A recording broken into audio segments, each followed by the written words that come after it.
ಅಲ್ಲವಾಯ್ ಮತ್ತೆ ಗನಗಿದ್ದೀರನ ಎಂತ ಮಾಡ್ತಿದ್ರಿ? ಕಾಫಿ ತಿಂಡಿ ಎಲ್ಲ ಆಯ್ತು. ಈಗ ಬಂದು ಮಾತಿಗೆ ಕೂರ್ತಿರಲ್ಲ ಅಂತಿದ್ದೀರಿ. ನಂದು ಆಯ್ತು, ನಾನು ತಿಂದ್ಕೊಂಡ್ರಿ ತಿಂದ್ಕೊಂಡೆ ಬಂದು ಕೂತೆ. ಎಂತ ಬಿಸಿಲು ಹೊತ್ತಲ್ಲಿ ಎಂತ ಮಾಡೋಕ್ಕಾಗಲ್ಲ ಅಂತ ಹೇಳಿ ನಿಮ್ಮ ಹೆಸರೆಳ್ಳಜ್ಜಿನ ಕೈಲಿ ಉರಿಯೋದು ಯಾರು ಮಾರ? ಎದ್ದೆದ್ದಳೆ ಹೋಗೊಂದೇ ಇಷ್ಟ ಎಲ್ಲಡಿಕೆ ಹಾಕಿ ತುಪ್ಪಿಂಡಳ. ಹ್ಞೂ ಖಾಲಿ ಕಾಫಿ ಕುಡ್ಕೊಂಡು ಎಲ್ಲಡಿಕೆ ಹಾಕಿ ತುಪ್ಪಿಂಡ ಅಲ್ಲೇ ಒಂದಿಷ್ಟು ಏರಿ ಮಾಡಿಟ್ಟೆ. ಎಷ್ಟೊತ್ತಿಗಾರ ಬಂದು ತಗೊಂಡ ಕೂಡ್ಲಿ ಅಂಥೇಳಿ. ಬಿಸಿಲು ಫಸ್ಲು ಏನು ಗತಿ ಸಾಯ್ತೀರಿ? ಹೇಳ್ದವ್ರು ಮಾತು ಕೇಳ್ತಾರೆ ಅಂತ ಮಾಡಿರಾ? ಹ್ಞೂ ರೀ, ಸೊಂಟ ಹಿಡ್ಕೊಂಡಿದ್ದಂದ್ರೆ ಸುಮಾರು ಹೊತ್ತಲ್ಲೇ ಬಕ್ಕಿ ಬಿದ್ದಿದ್ನಲ್ಲ, ಹಂಗಾಗಿ ಒಂಥರ ಆಯ್ತು. ಎಲ್ಲ ವಯಸ್ಸಾದ್ಮೇಲೆ ಹಾಗೆ ಅಲ್ಲ ಅಂದರೆ ಚೂರು ಏನಾರು ಇದಾದರೂ ಸುಧಾರಿಸ್ಕೊಳಕ್ಕೆ ಗೊಳಾಗೋದು. ಹಾಂ, ಕೊಂಬೈಲಿ ಮಾಡ್ತಾರೆ, ನಿಮ್ಮ ಹೆಸರು ಹೇಳೋದು ಕೊಂಬೈಲಿ ಮಾಡ್ತಾರೆ. ಅವ್ರಿಗೆ ಏನಾಗಬೇಕು ಹೇಳಿ?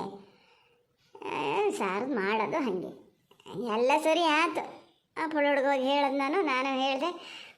ಪಾಪಣ್ಣ ಏನು ಹೈಲು ಹರಿತಿದ್ದ ಬೈದೀನಿ, ಹಂಗೆ ಇದು ಮಾಡಬೇಡ ಅಂತ.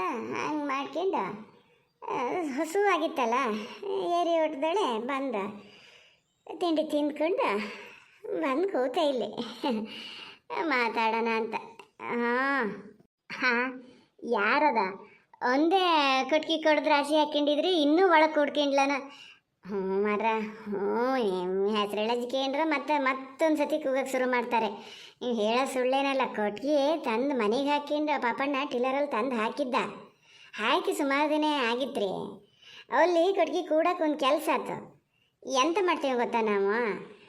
ಈಗ ಸೌದೆ ಕೊಟ್ಟಿಗೆಯಲ್ಲಿ ಹಿಂದೆ ನುಡಿ ಇರ್ತದಲ್ಲ, ಅದಕ್ಕೆ ಚಕ್ಕೆ ಕುಡ್ಕಿತೀನಿ. ಚಕ್ಕೆ ಎಂತಕ್ಕೆ ಅಂದರೆ ಅಡಿಕೆ ಒಲೆಗೆ ಚಕ್ಕೆ ಆಗ್ಬೇಕಲ್ರಿ. ಈಗ ಜಿಗ್ಗು ಫಸ್ಟ್ ಕುಡ್ಕೊಂಡ್ರೆ ಚಕ್ಕೆ ಕಡೆ ಕುಡ್ಕಿಬೇಕಲ್ಲ. ನಿಮಗೆ ಹೆಂಗೆ ಒಂದು ಜಾಗಲೇನು ಹಿಂಗೆ ಒಂದೊಂದೇ ಉಡಿ ಈಗ ಕೊಟ್ಟಿಗೆ ಕೂಡ್ದವರಿಗೆ ಗೊತ್ತಾಗ್ತದೆ. ಅದಕ್ಕೂ ಒಂದು ಉಡಿ ಅಂದರೆ ಹೆಂಗೆ ಹೇಳೋದು ಮರ? ಕೆಳಗೆ ಒಂದು 4 ಕುಂಟೆ ಹಾಕಿತೀವಿ, ಆ ಕಡೆ ಈ ಕಡೆ ಕುಂಟೆ ಹಾಕಿಣೋದು. ಅದರ ಮೇಲೆ ಚಕ್ಕೆಯನ್ನು ಕೂಡ್ತಾ ಬರೋದು. ಫಸ್ಟ್ ಉಡಿ ಒಂದು ಮ್ಯಾಲ ತನಕ ಹೋದ ಕೂಡಲೇ ಒಂದು ಉಡಿ ಅಂತ ಅದಾದ ಕೂಡಲೇ ಅದ್ರ ಪಕ್ಕಕ್ಕೆ ಇದ್ರಿಗೆ ಮತ್ತೆ ಎರಡು ಕುಂಟೆ ಹಿಂಗಿಡ್ತಾ ಹೋಗ್ತೀವಿ. ಅಂದರೆ ಮೇಲಿಂದನೇ ಇಡ್ತಾ ಬಂದರೆ ಒರ್ಲೆ ಹಿಡಿತವೆ. ಇಲ್ದಿದ್ರೆ ಈಗ ಮಳೆ ಗಿಳೆ ಬಂದಾಗ ನೀರು ನುಗ್ಗಿದ್ರೆ ಕಟ್ಗಿಗೂ ನೀರು ನುಗ್ತದಲ್ಲ ಅಂತ ಹಂಗಾಗಿ ಕುಂಟೆ ಹಾಕೊಂಡು ಕುಂಟೆ ಮೇಲೆ ಇಡ್ತಾ ಬರೋದು. ಅದ್ರ ಮುಂದಕ್ಕೆ ಹಿಂಗೆ ಜಿಗ್ಗು. ಈಗ ಫಸ್ಟು ಚಕ್ಕೆ ಮೇಲೆ ಸಣ್ಣ ಕುಂಟೆ, ಆಮೇಲೆ ಜಿಗ್ ಕೊಡ್ತಾ ಬರ್ತೀವಿ. ಜಿಗ್ ಈಗ ಮಳೆಗಾಲಕ್ಕೆಲ್ಲ ನಮಗೆ ಖರ್ಚಿಗೆ ಜಿಗ್ ಬೇಕಲ್ಲ, ನಮಗೆ ಫಸ್ಟ್ ಹೋದ ಕೂಡಲೇ ಸಿಕ್ಬೇಕಲ್ಲ ಅವು. ಈಗ ಚಕ್ಕೆನೇ ಫಸ್ಟ್ ಕುಡ್ಕೊಂಡ್ರೆ ಅವನ್ನ ಮಳೆಗಾಲದಲ್ಲಿ ತೆಗಿಯಲ್ಲ, ಅಡಿಕೆ ಕೊಯ್ಲಿಗೆ ತೆಗಿಯೋದು. ಹಾಗಾಗಿ ಚಕ್ಕೆ ಹೊಡ್ಕೊಂಡು ಅವನ್ನ ಕೂಡ್ಕೊಂಡು ಆಮೇಲೆ ಜಿಗ್ ಕೊಡ್ಬೇಕು. ಎಂತ ಮಾಡ್ತೀರಿ? ಚಕ್ಕೆ ಹೊಡಿಲ್ಲ ನಮ್ಮ ಮನೇಲಿ. ನಮ್ಮ ಪಾಪಣ್ಣ ಅದು ಇದು ಅಂತ ಮಾಡ್ತಾ ಹಾಕೊಂಡೆ ಚಕ್ಕೆ ಹೊಡಿಲ್ಲ. ಗೌಡ್ರು ಒಂದೇ ಸ್ವಲ್ಪ ಹೊಡೆದ್ರು. ನಾನು ಬೈದೆ, ಈ ವಯಸ್ಸಲ್ಲ ನಮ್ಮನೆ ಚಕ್ಕೆ ಹೊಡೆದ್ರೆ ಎಂತಕ್ಕೆ ಬರ್ತದೆ, ಬೇಡ ಅಂತ ಹೇಳಿದೆ, ಬಿಟ್ಟು ಹಾಕಿದ್ರು. ಇವು ಜನ ಕರ್ಕೊಬರ್ತೀನಿ ಅನ್ನೋ ಜನನೂ ಕರ್ಕೊಬರಲ್ಲ, ಅವನು ಹೊಡೆದು ಹಾಕ್ಲ. ಈಗ ಹೇಳಿ ಕಡೆಗೆ ಮೊನ್ನೆ ಒಂದು ಮಳೆ ಬಿದ್ದ ಮೇಲೆ ಗುಂಡ ಅಲ್ಲೆಲ್ಲ ಅನಿಲವ್ರ ಮನೇಲಿ ಇದ್ನಂತೆ, ಅಲ್ಲಿಂದ ಕರ್ಕೊಬಂದು ಚಕ್ಕೆ ಹೊಡೆದು ಹಾಕ್ದ. ಪುಣ್ಯಕ ಚಕ್ಕೆ ಕೂಡಿದ್ಮೇಲೆ ಮಳೆ ಬಂತು. ಚಕ್ಕೆ ಕೂಡ್ಕೊಂಡು ಜಿಗ್ಗು ಕೂಡೋಣ ಅನ್ನೋರೊಳಗೆ ಮಳೆ ಬಂತು. ಈಗ ಮಳೆ ಬಂತಲ್ಲ, ಎರಡು ಬಿಸಿಲು ಬರಲಿ ಒಣಗಲಿ ಅಂತ ಬಿಟ್ಕೊಂಡು 2 ಬಿಸಿಲು ಆಗ್ಬೇಕಾದ್ರೆ ಮತ್ತೊಂದು ಮಳೆ ಬಂತು. ಈಗ ಇನ್ನಾಗ ಹೋಗೋ ಮಾತಲ್ಲ ಅಂತೇಳಿ ನಿನ್ನೆ ಹಾಗೆ ತೆಗೆದು ಕುಡೀತು. ಹಾಂ ಯಾರದ ಇಷ್ಟೊತ್ತು ಹೇಳಿದ್ರು ನಮಗೆ ಎಂಥದ್ದು ಅರ್ಥ ಆಗಲ್ಲ ಅಂದ್ರೆ ಅರ್ಥ ಆಗಕ್ಕೊಂದು ಕೆಲಸ. ಪೇಟೆ ಬದಿ ಇದ್ದವರಿಗೆಲ್ಲ ಗೊತ್ತಾಗಲ್ಲ. ಹಳ್ಳಿ ಮನೇಲಿದ್ದು ಈ ಕಟ್ಗೆ ಉಡಿ ಸೌದೆ ಕಟ್ಗೆ ಮಾಡಿ ಕಟ್ಗೆ ಕೂಡೋರಿಗೆ ಅರ್ಥ ಆಗ್ತದದು. ಹಿಂದೆಲ್ಲ ಎಂತ ಮಾಡ್ತಿದ್ದೆ ಗೊತ್ತಾ? ಸೌದೆ ಕಟ್ಗೆ ಅಂದರೆ ಮನೆಯಿಂದ ಸುಮಾರು ದೂರಕ್ಕೆ ಸುಮ್ಮನೆ 2 ಕಂಬ ಹಾಕಿ ಗಳ ಹಾಕಿ ಒಂದು ಮಾಡ್ದಂಗೆ ಮಾಡೋದು. ಸೊ ಹಂಗೆ ಹೊತ್ತಿದ್ದು. ಅದ್ರ ಕೆಳಗೆ ಕಟ್ಗೆ ಕೂಡ್ತಿದ್ದು. ಸುತ್ತ ಕಡೆ ಗೋಡೆ ಪಾಡೆ ಏನು ಇರ್ತಿರಲಿಲ್ಲ. ಯಾವ ಕಡೆಯಿಂದನಾರು ಬೇಕಾದ್ರೆ ತಗೊಬೋದಿದ್ದು. ಒಂದು ಕಡೆ ಚಕ್ಕೆ, ಒಂದು ಕಡೆ ಇದು ಕೂಡ್ತಿದ್ದು. ಈಗ ನಮ್ಮ ಮನೇಲಿ ಹಂಗಾಗ್ಲ ಮರ. ಎಂತ ಮಾಡಿ ಈಗ ಕಟ್ಗೆ ಥರನೇ ಒಂದು ಮಾಡಿದ್ದು, ಸೌದೆ ಕಟ್ಗೆ ಸೌದೆ ಹುಲ್ಲು ಕೂಡಕ್ಕೆ ಅಂತ ಹತ್ರ ಗೋಡೆನೂ ಮಾಡಿ ಇದು ಮಾಡಿದ್ದವಾಗ ಅಡಿಕೆ ಸುಲಿಯೋಕೆ ಆಗ್ತದೆ ಅಂತ ಮಾಡಿದ್ದು. ಅಡಿಕೆ ಸುಲಿಯೋಕೆ ಬೇರೆ ಮಾಡ್ಕೊಂಡ, ಹಾಗಾಗಿ ಅದ್ರಲ್ಲಿ ಸೌದೆ ಕೂಡಕ್ಕೆ ಮಾಡ್ಕೊಂಡು ಈಗ ಗೋಡೆ ಸುತ್ತ ಕಡೆ ಗೋಡೆ ಇದ್ದಿದ್ದರಿಂದ ಫಸ್ಟ್ ನಮಗೆ ಯಾವ್ದು ಬೇಕೋ ಅದನ್ನು ಕುಡ್ಕಿಬೇಕಾಗ್ತದೆ. ಲಾಸ್ಟಿಗೆ ಕುಡ್ಕೊಂಡಿದ್ದು ಫಸ್ಟ್ ಸಿಗ್ತದೆ. ಹಾಗೆ ಹೋಗಲಿ ಬಿಡಿ, ನಿಮ್ಗೆ ಅರ್ಥ ಆಗಲ್ಲ ಅದು. ಎಂದಾರು ಒಂದಿನ ನಮ್ಮ ಮನೆಗೆ ಬಂದಾಗ ಬೇಕಾದ್ರೆ ತೋರಿಸೇ ಹೇಳ್ತೀನಿ. ಅಲ್ಲಿ ನಿಮ್ಮನೆ ಯಾರೋ ನೆಂಟರ ಮನೆಯಲ್ಲ ಹಳ್ಳಿ ಕಡೆ ಹೋದಾಗ ನೋಡಿ ಗೊತ್ತಾಗ್ತದೆ. ಹಾಂ ಹೌದ್ರಿ, ನಿಮ್ಮನೆಲ್ಲ ಹಂಗೆ ಆಗ್ಯದ. ಅದೇ ಹೇಳ್ತೀವಿ, ಈಗ ಹೋದ ವರ್ಷ ಈ ಹೊಡಿಬಾರ್ದು ಮಳೆಗಾಲ ಮರ ಜೂನ್ ಜುಲೈ ಆದರೂ ನನಗೆ ಮಳೆ ಹೊಡೆದಿರಲ್ಲ. ಈ ವರ್ಷನೂ ಹಂಗೆ ಮಾಡ್ಕೊಂಡು ಎಲ್ಲಿ ಮಳೆ ಬರ್ತದೆ ಬಿಸಿಲಲ್ಲಿ ಕೂಡ್ಕೊಂಡ್ರೆ ಸಹ್ಯ ಅಂತ ನೋಡಿದ್ರೆ ಹಿಂಗೆ ಹಾಕಿ ಕೂತದೆ.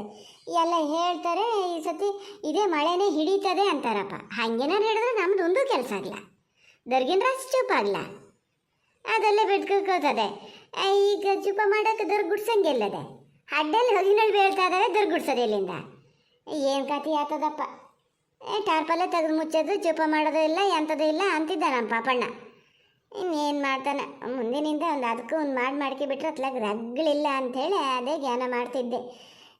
ಹೇಳೋರಿಗೇನು ಮಲ್ನಾಡೋರಿಗೆ ಸುಖ ಅಂತ. ಕಾಲ ಮುನ್ನೋದಿನ್ನ ಕೆಲಸ ಇಲ್ಲನ್ರಿ. ನೋಡಲ್ಲ ಬಾಯಿಗಿನ ಮತ್ತೆ ಬಾಯಲ್ಲೇ ಅದೇ ಮತ್ತೆ ಕೇಳ್ತಿದ್ದೀರಿ. ನಿನ್ನೆ ಕತ್ಲಿಗೆ ಮಳೆ ಬರ್ಲನೋ, ಈಗ ಬೆಳಗಬೇಕಾರೆ ಹೋಗಿ ಸೌದೆ ಏರಿ ಮಾಡಿಟ್ಟಿನಿ ಅಂತ ಹೇಳ್ತೀರಲ್ಲ, ಒಣಗದ್ ಬೇಡನೋ ಅಂತ. ಹ್ಞೂ ರೀ, ಒಣಗಬೇಕು. ಆದರೆ ಏನು ಮಾಡ್ತೀರಿ, ನಿಮ್ಮ ಹೆಸರಲ್ಲಿ ಜನ ಕೈಯಲ್ಲಿ ಉರಿಯಾರ ಯಾರ? ಸೌದೆ ಏರಿ ಮಾಡಲ ಅಂತ ಏನು ಕೂಗಕ್ಕೆ ಶುರು ಮಾಡ್ಕಿದ್ದಾರೆ. ಏರಿ ಮಾಡಿಟ್ಟಲ್ಲೇ ಒಣಗಿದ್ರೆ ಒಣಗಲಿ, ಎಷ್ಟೊತ್ತಿಗೆ ತಗೊಂಡೋಗಿ ಕೂಡ್ತಾರೋ ಒಳಗೆ ಗೊತ್ತಿಲ್ಲ. ನಾ ಏರಿ ಅಂತೂ ಒಟ್ಟಿಟ್ಟಿನಿ, ಬಿಸಿಲು ಅದಕ್ಕೆ ತಾಗಲಿ. ಅಯ್ಯೋ ಬೆಳಗಬೇಕಾರೆ ಹೋಗಿದ್ದೆ ಅಂತಕ್ಕೆ ಅಂದರೆ ಒಂದು ಕೆಲಸ ಹಳ್ಳಿಲ್ಲ ಮಾರ. ಬಿಸಿಲಲ್ಲಿ ಸೌದೆ ಒಣಗಲಿ ಅಂತೇಳಿ ಕಾಣದಲ್ಲಿ ಮಧ್ಯ ಕಾಣದಲ್ಲಿ ಹಾಕಿಟ್ಟಿದ್ದ. ಈಗ ಬಿಸಿಲು ನತ್ತಿಗೆ ಬರ್ಬೇಕಾರೆ ಮುಂಚೆ ಆದರೆ ಅಂಚೂರಲ್ಲಿ ಕೂಡೋಕ್ಕೆಲ್ಲ ಸುಲಭ. ಬಿಟ್ಟರೆ ಸಾಯಂಕಾಲಕ್ಕೆ ಬಿಸಿಲು ಕಮ್ಮಿ ಆದಮೇಲೆ ಹೋಗ್ಬೇಕು, ಅಷ್ಟೊತ್ತಿಗೆ ಮಳೆ ಬರ್ತದೆ. ಮಧ್ಯಾಹ್ನ ಸುರದಲ್ಲಿ ಅಲ್ಲಿ ಬಿಸಿಲಿಗೆ ಮಂಡೆ ಕೊಟ್ಕೊಂಡು ನಿಲ್ಲಕ್ಕಾಗಲ್ರಿ. ಹಾಗಾಗಿ ಬೆಳಗ್ಗೆ ಹೋಗಿ ಒಂದಿಷ್ಟು ಏರಿ ಒಟ್ಟಿಟ್ಟು ಬಂದೆ. ಎಷ್ಟೊತ್ತಿಗಾರು ಏನಾರು ಮಾಡ್ಕೊಂಡ್ಲಿ, ಕೂಗೋದೊಂದು ತಪ್ತದ? ಪೊಳ್ಳುಡ್ಗೆ ಬರಲ್ಲ, ಪೊಳ್ಳುಡ್ಗನು ಗೋಳು ಬರ್ತೀರಿ ಅನ್ನೋಕ್ಕೆ ಇನ್ನು ನಾವು ಬರಲೇ ಇಲ್ಲ, ಮುಲ್ಗಲಿಂದ ಹೇಳಲೇ ಇಲ್ಲ. ನಾನು ತಿಂಡಿಗೆ ಬರೋಷ್ಟೊತ್ತಿಗೆ ಎದ್ದೇನು ಮಕ್ಕ ತಳ್ಕೊ ಬರ್ತಿದ್ದೆ. ನಾನು ಇರ್ಸಕ್ಕೆ ಹೋಗ್ಲ, ಬಾಡ ಮಕ್ಕಳಲ್ಲನ್ರಿ ಎಂತ ಮಾಡೋಕ್ಕಾಗ್ತದೆ. ನಮ್ಮ ಮನೇಲಿ ಇವರೇನೋ ಹೇಳ್ತಾರೆ ಅಂದರೆ ಹ್ಞೂ ನೆಂಟ್ರ ಮನೆಗೆ ಕರ್ಕೋತೀನಿ. ನೆಂಟ್ರ ಮನೆಗೆ ನಾನು ಹೋಗದೆ ಭಾಳ ದಿನ ಆಗ್ಯದ, ಜೊತೆ ಕರ್ಕೊಂಡು ಹೋಗ್ತೀನಿ. ಹೋಗಿ ಬಂದೆಲ್ಲ ಅತ್ತೆ ಮನೆಗೆ ಹೋಗ್ಬೇಕು ಅಂತಾನಪ್ಪ. ನೀವು ಎಲ್ಲ ಹಂಗೆ ಹೇಳ್ತೀರಲ್ಲ, ಹೋಗಿ ಬಂದರೆ ಹೋಗಿ ಬರಲಿ, ನಾನೇನು ಬೇಡ ಅನ್ನಲ್ಲಪ್ಪ. ಹೌದಾನೆ ಏನು ಎಲ್ಲ ಒಳಗಿಂದೊಳಗೆ ಅವ್ರದ್ದೇ ಎಲ್ಲ ಮಾತುಕತೆ ಅದೇ ಎಂದು ಹೋಗ್ತಾರೆ. ಹೋಗಲಿ, ಅಷ್ಟರೊಳಗೆ ನಾನೊಂದು ಮನೆಗೆ ಹೋಗಿ ಬಂದ್ಕೊಂಡು ಕಳಿಸ್ಬೇಕು ಅಂತ ಇದ್ದೀನಿ. ಹ್ಞೂ ಹಿಂಗೆಲ್ಲ ಆತು ನೋಡಿ. ಹಿಂದಿಗೆ ಇಷ್ಟು ಸಾಕು, ನಾಳೆ ಸಿಕ್ಕನತಾ.